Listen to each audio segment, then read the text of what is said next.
C'est l'urgence absolue pour mettre fin au calvaire des otages et à celui des Gazaouis. La continuation d'une guerre sans fin et sans objectif stratégique fait peser une menace grave pour la région et pour notre sécurité collective.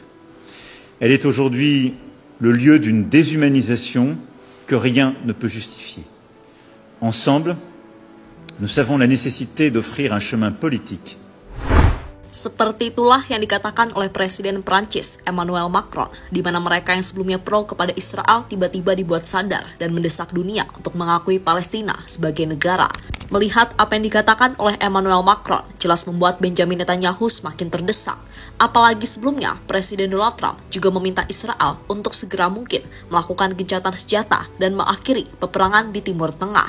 Dan yang gak kalah gokil, serta membuat negara-negara di dunia sadar, adalah perlawanan hebat para tentara Gaza kepada kekejaman Israel di tanah mereka. Duel jarak dekat yang dilakukan oleh Gaza bahkan berhasil membuat puluhan tentara Israel mati sia-sia.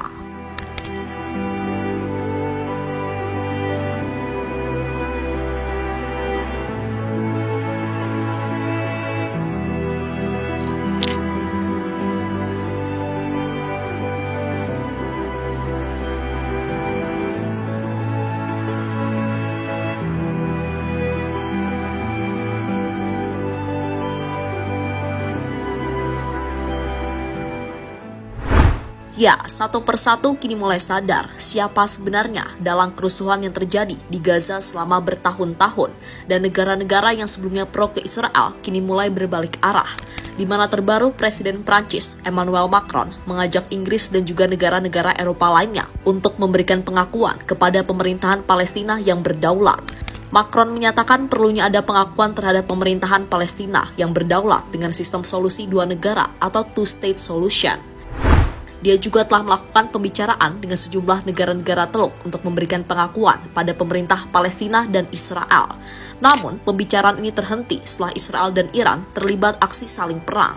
Prancis pun saat ini kembali mengusahakan pembicaraan gencatan senjata antara Israel dengan Hamas. Sementara ini, pembicaraan damai antara kedua negara masih menemui jalan buntu karena pihak Israel belum menyetujui sejumlah persyaratan yang diajukan oleh Hamas. Dan ajakan ini mendapatkan dukungan dari Perdana Menteri Inggris, Keir Starmer. Hal itu disampaikan Starmer usai pertemuan bilateral dengan Macron.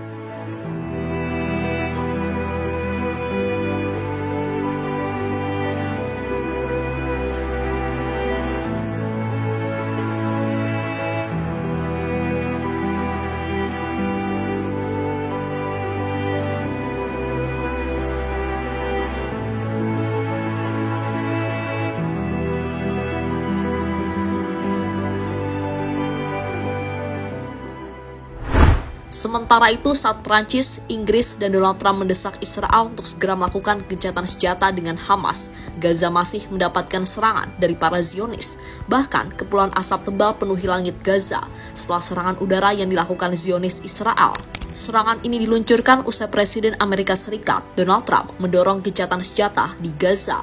Berdasarkan keterangan pihak rumah sakit, serangan Zionis Israel semalam menewaskan setidaknya 40 warga Gaza. 10 diantaranya merupakan satu keluarga yang berlindung di sebuah tenda di Muasi. Menariknya, kali ini para penduduk Gaza nggak tinggal diam. Mereka mulai berani melakukan perlawanan dan menumbangkan puluhan tentara Israel. Ya, sebelum video serangan-serangan terbaru ini, Gaza sudah lebih dulu menunjukkan bahwa mereka belum menyerah. Dalam beberapa hari terakhir, Hamas bersama Saraya Al-Quds mempublikasikan video-video operasi militer yang mengguncang moral militer Israel. Mulai dari peledakan tank Merkava, penyergapan tentara dengan sniper elit Hamas di timur Gaza, hingga penjebakan 30 tentara Israel sekaligus di kawasan Sujaiyah. Tak sampai di situ saja, Saraya Al-Quds juga merilis momen penghancuran kendaraan militer di timur Khan Younis, serta aksi dramatis saat mereka merebut drone intelijen Israel yang sedang menjalankan misi pengintaian. Ya, kita sedang menyaksikan sesuatu yang berbeda. Gaza tidak hanya bertahan, mereka kini menyerang, menyergap, dan merebut. Bahkan sebuah serangan kombinasi dari berbagai faksi perlawanan berhasil menewaskan 5 tentara dan melukai 14 lainnya di Gaza Utara. Semua ini hanyalah pembuka dari serangan brutal yang akan terjadi di Khan Younis, dan inilah momen yang menggetarkan seluruh markas komando Israel.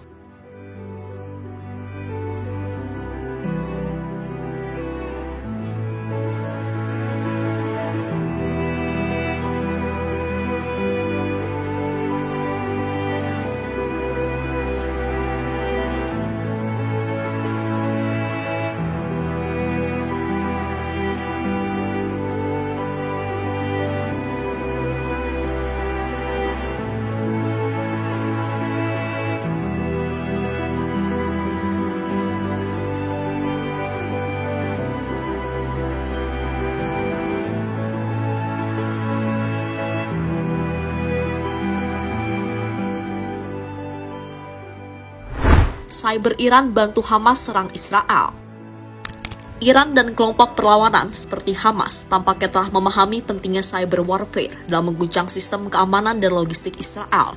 Laporan media Israel menyebut sebuah kelompok peretas yang terkait dengan Iran berhasil mengakses dan membocorkan ribuan file CV atau daftar riwayat hidup milik warga Israel. Jadi, orang-orang ini bekerja atau pernah bekerja dalam unit-unit sensitif dan rahasia di militer pertahanan IDF Israel, serta lembaga keamanan dan pertahanan lainnya. Data bocor ini mencakup informasi mendetail mengenai peran militer, pelatihan khusus, afiliasi unit, dan kemungkinan identitas pribadi serta kontak dari individu-individu tersebut. Seorang aktivis keamanan cyber menggambarkan hal ini sebagai sangat menakutkan, karena membocorkan level data yang sangat sensitif bagi keamanan nasional dan keamanan pribadi mereka yang namanya tercantum. Dan terungkap celah pada sistem penyimpanan data pemerintahan masih sangat rentan, memperingatkan resiko besar jika data ini digunakan oleh pihak-pihak lawan. Hanya bisa digunakan untuk pemetaan personal militer, operasi intelijen, atau serangan cyber lanjut. Tak hanya itu, kebocoran data yang berhasil didapatkan digunakan untuk mengintimidasi warga yang berafiliasi langsung dengan militer Israel. Tujuannya agar email pribadi mereka dibanjiri ancaman, nomor telepon mereka disebar ke publik, dan beberapa dilaporkan menerima panggilan misterius berisi peringatan keras.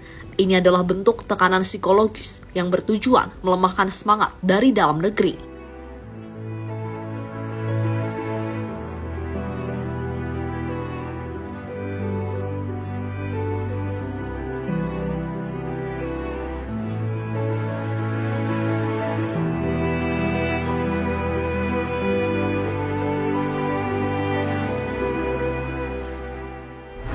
Hamas juga punya hacker yang keren. Sementara itu, hacker Hamas ternyata nggak tinggal diam. Melalui pasukan cybernya yang terus berkembang, mereka mengendus adanya pola komunikasi yang mencurigakan. Kecurigaan itu terbukti sebuah operasi spionase tengah berjalan menyusup ke jantung pertahanan lawan. Dengan ketangkasan para peretasnya, Hamas dilaporkan berhasil menelusuri jejak digital yang ditinggalkan. Dan akhirnya mereka menemukan sesuatu yang mencengangkan. Satu persatu titik-titik operasi rahasia mulai terbongkar. Dalam sebuah penyergapan senyap, Hamas menyita sejumlah perangkat teknologi canggih milik Mossad, termasuk kamera pengintai dengan transmisi waktu nyata. Kamera itu yang diketahui aktif mengirimkan rekaman secara langsung ke pusat kendali di Israel ditemukan terpasang di lokasi strategis. Lebih mengejutkan lagi, perangkat-perangkat itu ternyata disebarkan menggunakan drone quadcopter, terbang rendah, nyaris tanpa suara, dan dikendalikan dari jarak jauh. Diam-diam mereka menyusup ke langit Gaza, membawa mata dan telinga intelijen asing yang memata-matai dari kejauhan.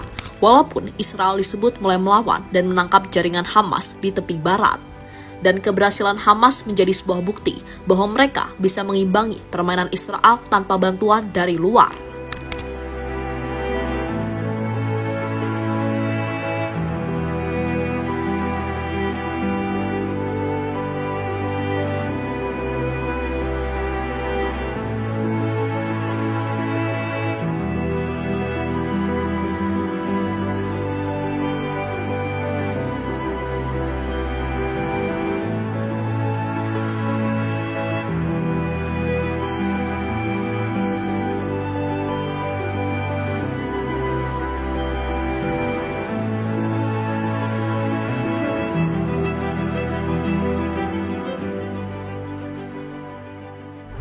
Sementara itu, setelah melihat para tentaranya berguguran atas serangan mengejutkan para tentara Hamas, serta tekanan dari dunia yang semula merupakan sekutu Israel seperti Prancis, Inggris, dan juga Amerika, Benjamin Netanyahu kini sedang dalam tekanan besar.